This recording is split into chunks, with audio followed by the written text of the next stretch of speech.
Yeah, Naeem will continue from the chapter 4 on this presentation.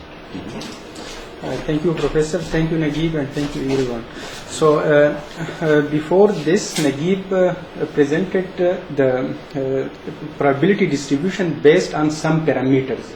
Like it was likelihood and it was posterior distribution, which was optimized and estimated based on some parameters.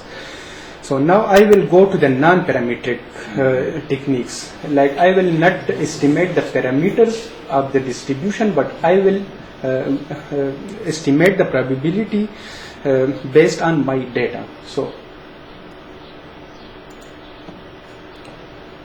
slides from beginning.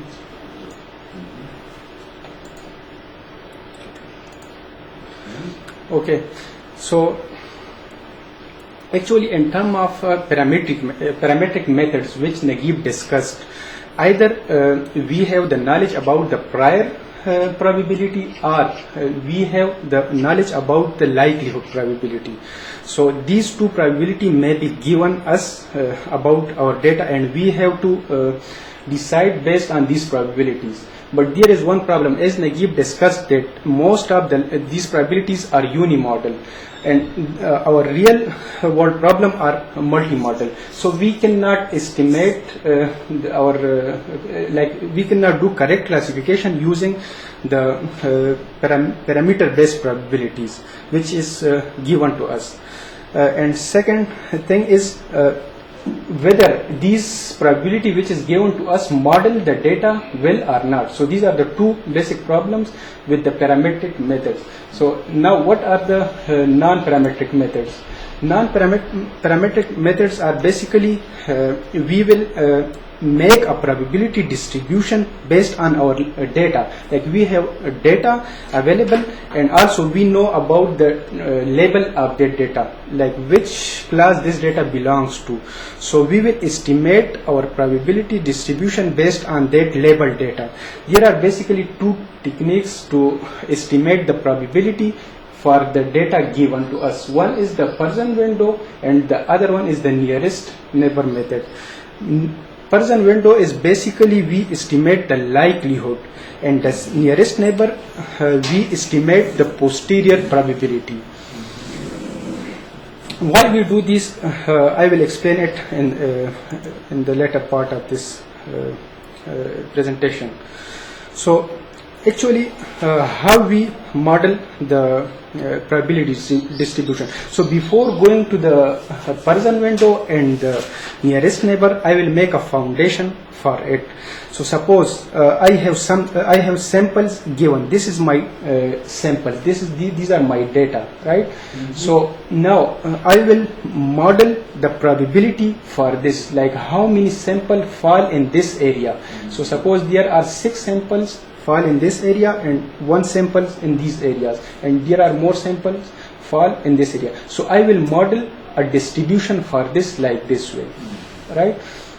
So now if I want to find the probability over here, over this region, over R1, and if I want to probability over this R2 region, so now the probability over region 1 is 6 over 20. The total number of samples are 20, and this is R1 region. So it is 6 over 20. Similarly, the probability over this region is also 6 over 20. So it does not model this data very well. So what I have to do, I have to normalize this area, right? So I will normalize this area and this area. So I will divide it by that normalization, which is area or volume, or it depends on the dimensionality. So now when I normalize the area, suppose I take now I want to calculate the probability, but now I normalize the size, and I'm saying that this size is 10, right? So I will divide it by 10. Similarly, if I want to find the probability over here, so there are like 3 times more area than here, so I will divide it by 30. Now the probability becomes more realistic here. So now this is the way how we do this. This is like the histogram method. So this is like one histogram bin, right? So the probability will be constant inside this histogram bin. Then there are like 3 histogram bins. So we can like find the probability inside these 3 histogram bins, right? So now if we see this is not a good estimate our probability distribution. So it is very much constant, and this should be like this to estimate it correctly. So what we do, we need to do either we have to increase the number of samples over here, so the training sample may be increased up to infinity maybe. So it will model the probability like this. And the second way is to make this area very small, like very sharp, so that it will not be constant, like it will not be like this. So there are 2 ways to do this. One is increase the number of sample, and the second way is to decrease the size of the normalization space. So, but how much? Then there are 2 other problems. We cannot, suppose the available data is fixed, so we cannot increase the available data. Now the second option left is we have to decrease the size of this area. So now how much we can decrease the size? If we decrease it so much, like if I decrease it over here, so it will cover no sample here. So there is possibility that the probability will be 0 here, even though it will not be 0. So we cannot make it so small that the probability is 0 there. The second way, and we cannot make it so large so that the probability is constant over here. So we have to decide based on these 2 techniques. So actually this is the histogram based technique. Now to cover up these 2 problems, there are 2 techniques which I discussed in the start. One is the Parzen window problem, and the second one is the k nearest neighbor method problem. So in Parzen window, like if we have just 1 dimensional data, the Parzen window will be like a straight line, and in 2 dimension it will be like square, and in 3 dimension it will be like cube or something like that. So, and we have to now if we want to estimate the probability inside this area, suppose inside this area, so we have to define some window function. If the distance between that target value and the other samples are less than 1 or 2, we will assign it as 1. Otherwise, we will assign it 0. It will be more clear from the example following. So this is the basic probability calculation function. So now, like suppose here is a example given. Now when I put all the, I want to find the probability at x is equal to 1, and this is my data sample given to me. If I want to find the probability at x is equal to 1, so I will use this equation, and I will put all the values, and I come up with the probability at x is equal to 1 is 1 over 21. So how we can, this come throughout through the calculation. So how we can do it using the Parzen window based technique. So what we are doing, suppose I have a window size of 3. So I will and the samples are at x is equal to 2, 3, 4, 5, 4, 8, 10, 11, 12. So I will put Parzen window on which centered on 2. Then I will put the Parzen window which centered on 3. Similarly for all the samples, and then I will calculate, like I will add up all those Parzen window which are overlapping over here. Here it is not overlapping, so it is 0. It is 1 over 3, and when it is overlapping, it is like 1 over 9, and so so when I combine all the Parzen windows, I get this distribution. So it is like a probability distribution, and now we can find the probability at x is equal to 1 here. So it comes out 1 over 21, and similarly using those calculation, we found it that the probability at x is equal to 1 is 21, and it can be visualized using this Parzen window techniques.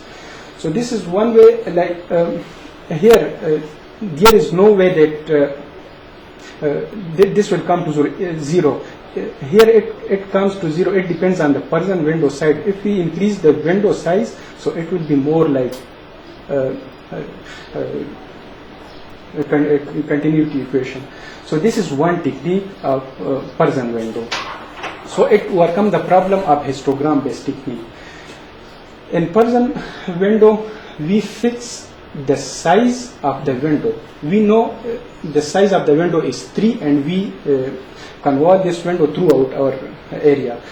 But what is the nearest neighbor method? In nearest neighbor method, we fix the number of samples that, and we can increase or decrease the size of the window. Suppose if we want to classify the number of samples, we want to estimate the probability distribution. Suppose we take the window size which contain 4 samples, and there another window which is smaller in size, but it contains the same number of samples. So we decide the number of samples here, not the size of the window.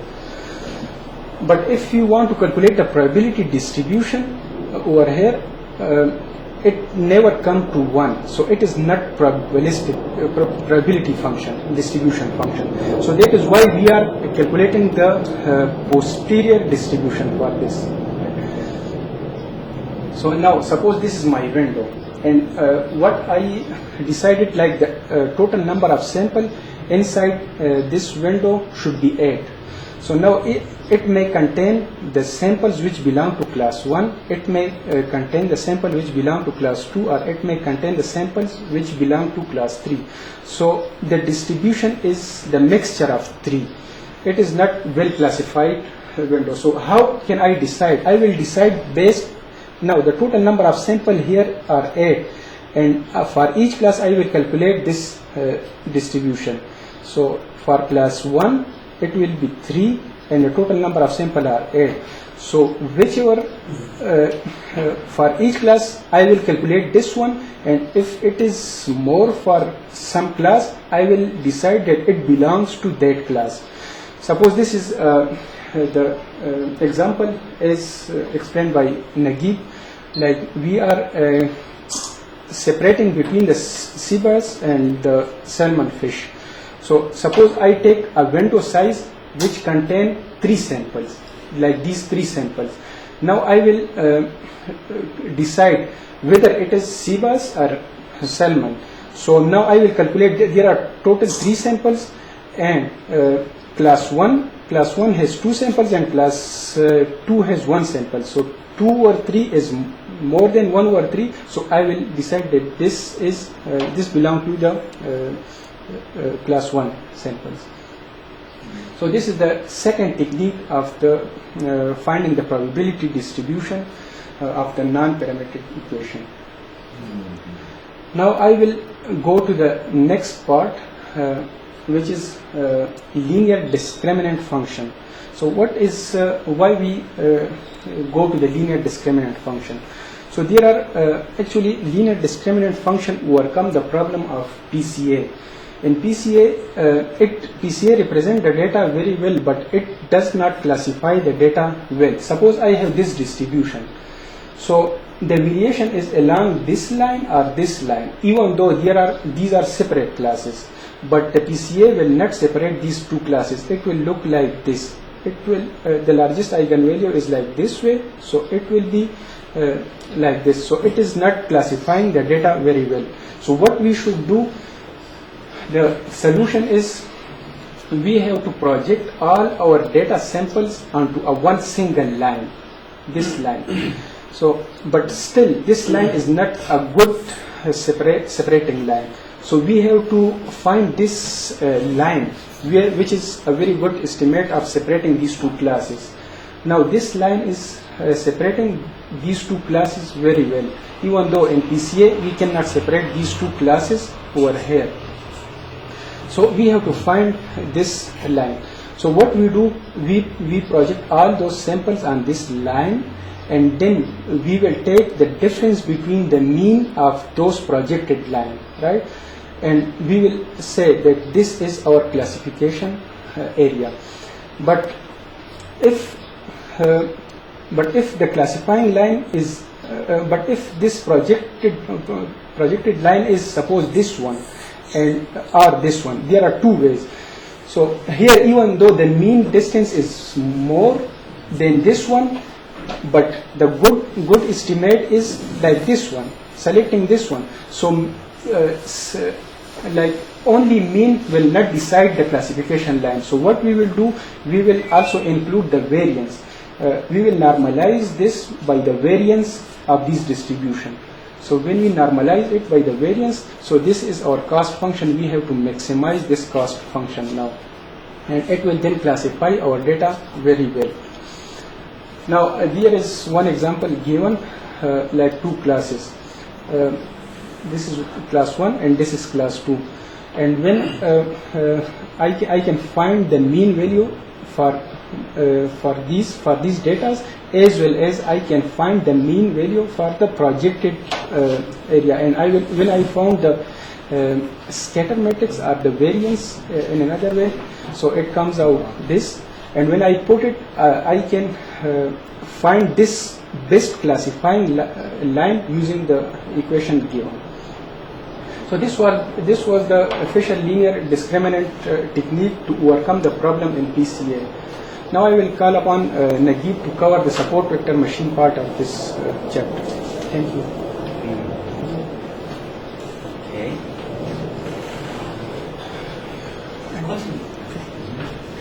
Hello again.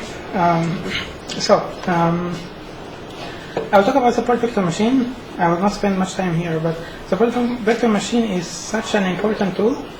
Once people start using it, I think it was maybe around 1960s, they found a very good advantages to it. The idea is very simple. We need to find the boundary line between two classes that classify them as best as possible. Basically, it is orthogonal to the shortest distance between two convex hulls, and it intersects it in the middle. So this maximizes the marginal distance between two classes. Okay, how can we put this into a formula? This is a linear equation. So what we are trying to do is to maximize the margin at here. We use the quadratic convex problem, but also subject it to a particular condition. The condition is the distance from here, from this line to this line is 1, and the distance from here to here is 1 or more. It should be greater or equal to 1. So to formalize this equation, we assume that every point here have a class of -1, every point here have a class of 1. So when we multiply y by this formula, it must be greater than or equal to 1. This is the constraint. So the equation.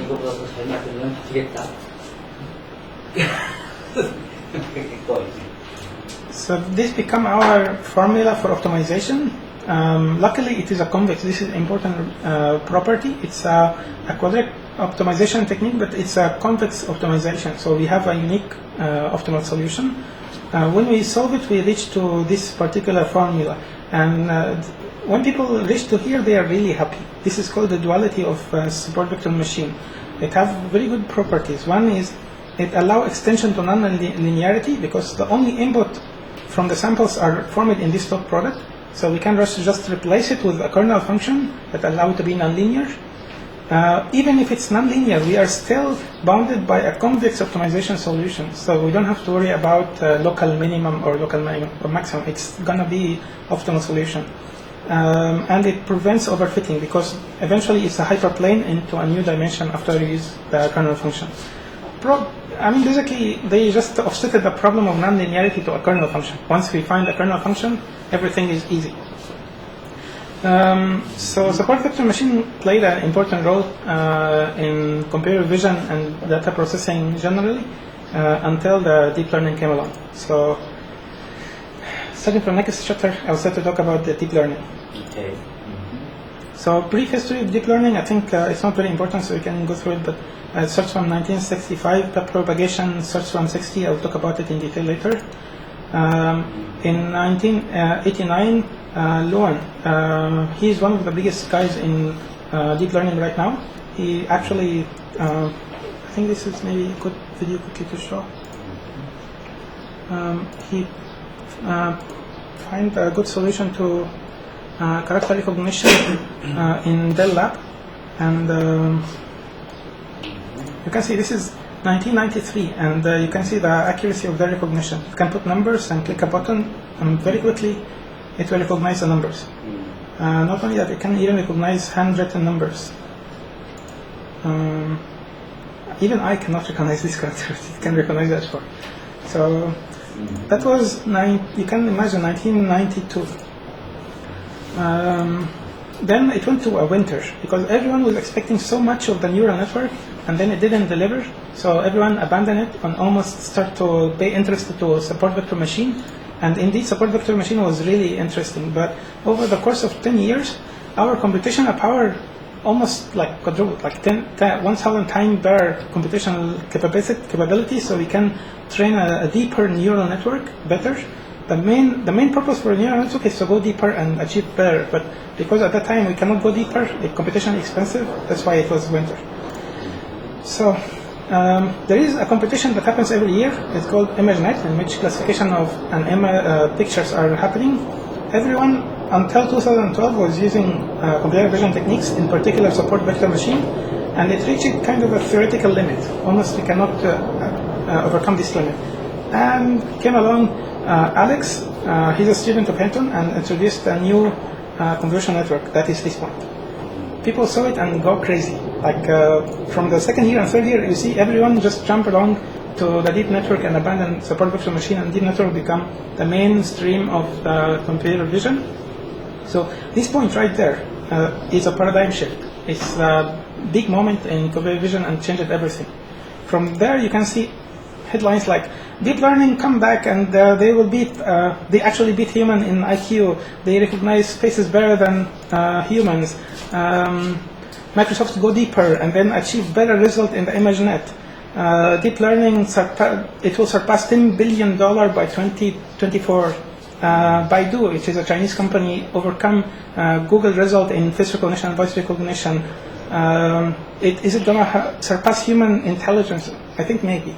Now we have some rivalry between the artificial intelligence by deep network and human capability. And Google, of course, jump along. They hired the big guys like Hinton and Alex. This is Hinton. They also hired Dean, and they started to construct a Google Mind. And we can see the result of Google Mind. They set it for only 3 days on 1 million picture on the internet using 16 core, and it learns all by itself the concept of a cat. They didn't teach it anything. They just found out it learned about the cat. And we just saw recently about AlphaGo by the Google DeepMind. And also from yesterday, the Google Korea started to supply the service that you can hear, you can see the Korean translation of any of the YouTube movies. Yes. So you will see the Korean translations of any of the YouTube scripts. So the Miss Chang will see your word in Korean when you talk like this. So this is of course interesting. Now we are living in a new paradigm shift, and one of the main reasons is because of this new coming of the deep network and neural networks. So how does it work? It's very simple. They assume that they use a very simple concept. Instead of trying to reinvent the wheel, why don't we use what we have already? We have the perfect classifier ever, the perfect machine, that is our minds. So let's just copy it. So how does our minds work? We have synapses in our brain, and these synapses receive multiple sensor input from different synapses, different cells, neural cells, and then transfer it along the way. One cell is allowed to have multiple inputs, but it only allowed one output. And the inputs come along, they accumulate, they don't just fire the output directly, they accumulate. Once they pass a particular threshold, the cell just sends the output signal. So they thought, okay, this is not very smart. How can we be so smart with this very tiny, not very smart cell? they thought that the intelligence emerged from the network itself, from the construction of the network itself in our brain. So they thought, okay, let's make a similar model. Let's make a model of a small behavioral component. We call it perceptron. It behaves in a very predictable way, but we make it so complicated that there is an intelligence coming out of it. This is the main concept of the neural network. How is this true? Our brain actually works in this way. It's questionable, it's debatable. People don't know yet exactly how this information transfer, and I will touch on this later. But this is the main assumptions we use in our neural network. So basically, we assume that we have one node. This node is connected to multiple previous nodes or inputs. Each connection have a weight, and the summation of these weights goes through something we call activation function. And if it passes the activation function, it fires the output to the next node. So that's the main concept. And you'll notice that this is very similar to something in computer vision that is called convolutional mask. So I'll not touch it deeply here, so I'll just pass it. So what is activation function? Activation function is basically like a threshold function. So if you have enough input that surpasses a particular threshold, it will fire the output. So at a very simple case, it can be a step function, like a unit step. So if our input passes this unit step, the cell gives a 100% output. If not, it will give 0% output. But people like to make it non-linear and add some kind of smoothing to it. So there are a variety of options. Some of them goes to negative, some of them are not. Most of the time we use the logistic or sigmoid function. So this allows us to control the temperature or the sharpness of the network. Okay, so how this intelligence can work? Because even at simplest state, if we thought about it as a step function, this means that we have an on-off area, on-off switch. So we can classify the space into a binary linear space. Either this area is on or off. This is not very intelligent, right? But if we combine two of them and then another layer, we can actually construct some classifier that is smart enough to classify the XOR problem, one of the biggest problems that people discussed previously. Even SVM, support vector machine, could not solve this problem by itself. It had to be nonlinearly extended. So we can just construct it here with only 3-layer neural network. So people started to realize that intelligence comes from having a wider network and deeper network. And everyone says, let's go deeper, but it's difficult to go deeper. I will explain why. When we design the network, the main goal is to train these weights, find the optimal weights that can classify an object or not classify. Training the weights requires some equations. I'm not going to go through it very much, but I will tell you how it works properly. You give it a labeled sample. So this is kind of a supervised learning. You have a sample with a label. You put the sample at the input and propagate it all the way to the output, and then compare the result with your label. There is an error, of course. That error is represented by this formula. We find the L2 norm, or the quadratic errors, and derive it and propagate the derivation of the error backward through the network. That's why it's called back propagation.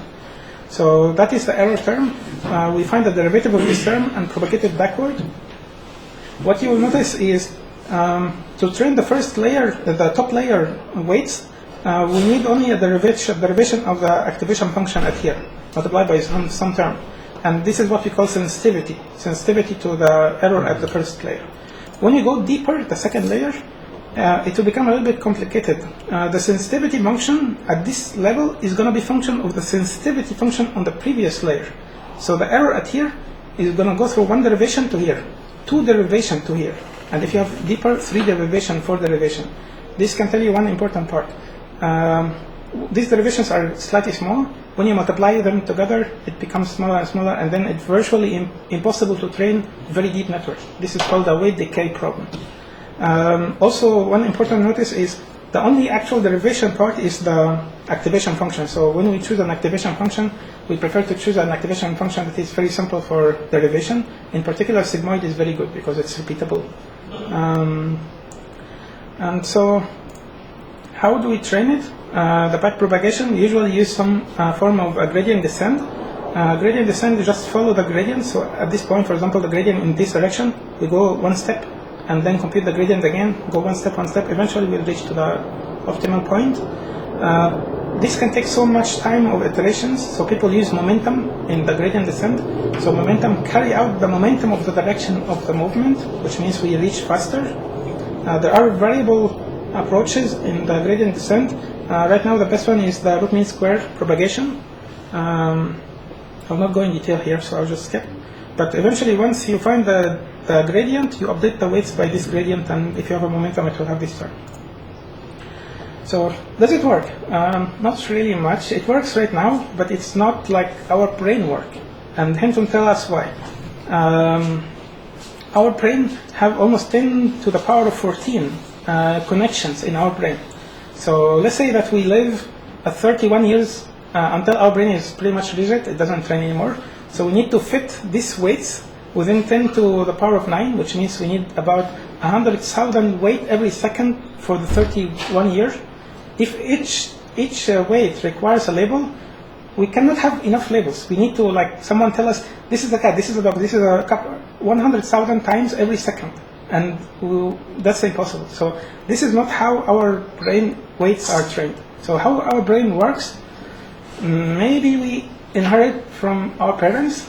Hinton said no, because even DNA doesn't have enough capacity to carry out this amount of data. So how our brain is actually trained is still a mystery. Some research in neuroscience and computer vision are trying to work together to find the best way. But the backpropagation is definitely not the answer to our brain. We don't know yet how our brain works. But it works in computer vision. Backpropagation reasonably worked well for now. So then the question is, when I have a problem, how many layers can I go? How deeper can I go? Should I go? There are multiple approaches. The textbook, the pattern classification textbook gave an answer. Hinton gave a different answer. You can read it, so I will just skip it. And there are a variety of ways to deep network. People use it in different ways, like there is a recurrent networks, convolutional mask networks, which is very important. Our project will be mainly about the deep network, so we go also in detail when we discuss our project. These are the big guys. People usually talk about the three. This is the first. These are the first two guys who worked in this field, and Benji came along and was one of the three. I personally prefer to also include Alex because his point is the point in history that changed everything. And some people put Andrew in here, but Andrew is more of a machine learning, not necessarily a deep learning researcher. So I don't like to include him that much. The next part, stochastic method, I would like to invite my colleague Naeem to present it. Okay. Yeah, thank you, Naguib. I will finish this part quickly due to shortage of time.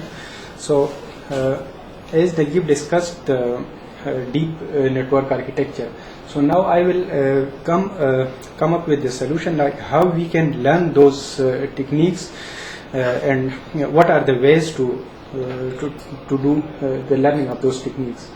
So actually, one way is to do exhaustive search throughout the solution space, but it is computationally very expensive. So the second way is to do a stochastic search method. Basically, there are two types of stochastic search methods. One is the Boltzmann learning method, and the second one is the genetic algorithm method. Boltzmann concept is derived from the physics, and the genetic algorithm is derived from biology. So now I will talk about the Boltzmann learning technique. Now, actually, the nature prefer low energy area. So now to train our architecture or to classify something using the deep architecture, we define a cost function which is based on the energy. Right. So this is my deep architecture. So it contains nodes. Hidden nodes and the visible nodes, the input node and the hidden feature nodes. So I will design a cost function based on the energy for this.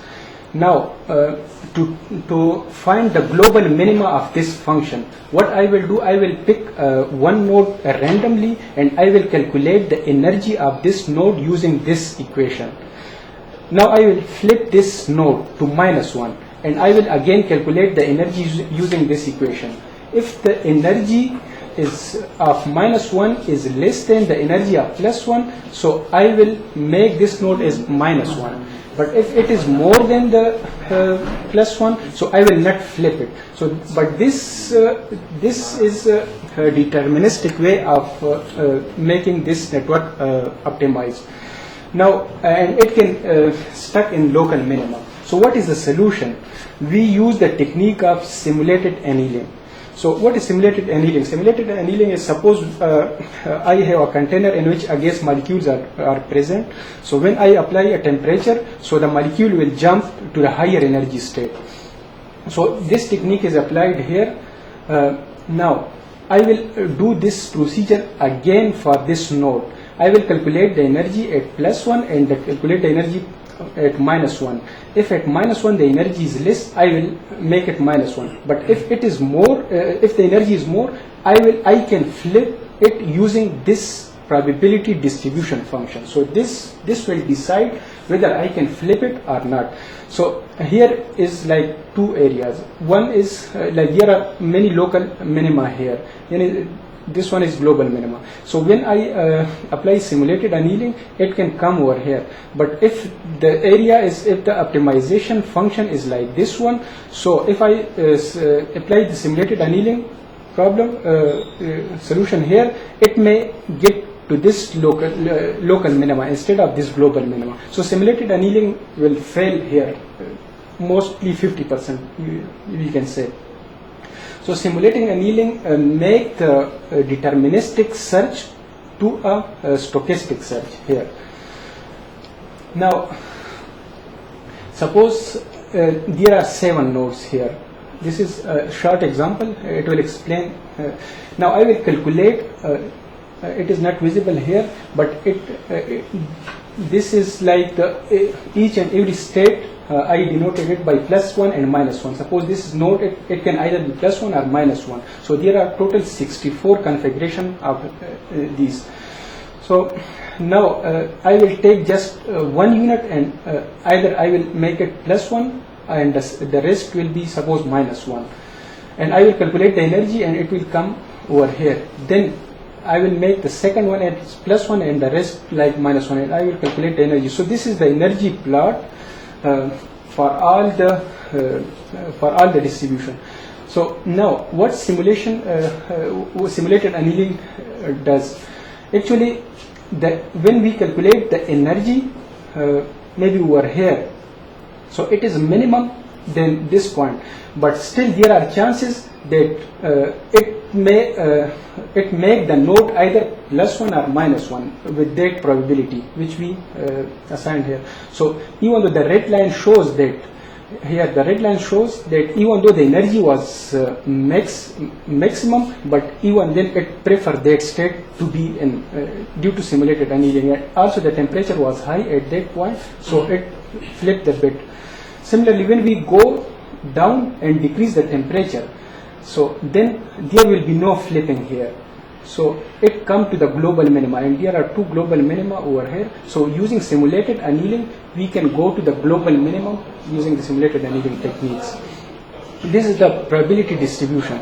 At the start, when temperature is very high, so every bit can make transition from +1 to -1 or -1 to +1. So there are equal probability over here.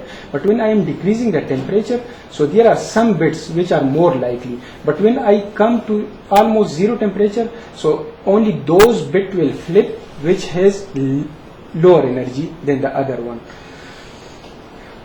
Now, actually, this was for the like I have this architecture, and as Naguib explained that these nodes are connected to synaptics, and here I took the synaptics as a random, the weights as a random. Now I need the weights to be learned. So what techniques I use? I have to use the Boltzmann learning techniques to make those weights trained. So now I will design those connection using the Boltzmann distribution probability in this way, and I have to minimize the Cal divergence over here, and this is I will update the weights to train them using this equation. There is a calculation behind it. I will not go to the detail of this. Okay, let's go a little faster. Yeah, it's almost finished. So now come to that problem again. Here it is more visible. So these are the different states, and there are 7 states. So now using that equation, when I apply that equation, the energy is minimized over here. So the trained weights get better results than the untrained weights. So using that Boltzmann learning, we can like here this was for random weights and this one is for trained weights. So the red one shows the trained weights output energy calculation, and this one shows the random weight energy output. So this is like the graphical representation of this technique. Like suppose I have input, like these are 7 units. So using that this equation, this one, this is for the first part of that equation, and this matrix show the second part of that equation. When I take the difference, this difference between the first part and the second part, I will come up with this trained weight matrix over here. So this trained matrix will give us the global minimum energy by using the Boltzmann learning techniques. And this is the algorithm, how we can apply the Boltzmann learning algorithm to train the weights. So thank you so much. And these are the references. Actually, we took it from previous classes. We also use some web search and also use our textbook. Thank you so much. If you have any question, you can ask us. Right. Use those. Yeah. Conclusion? Yeah. And final comment? Questions? Okay. Any questions or comment? Questions or comment?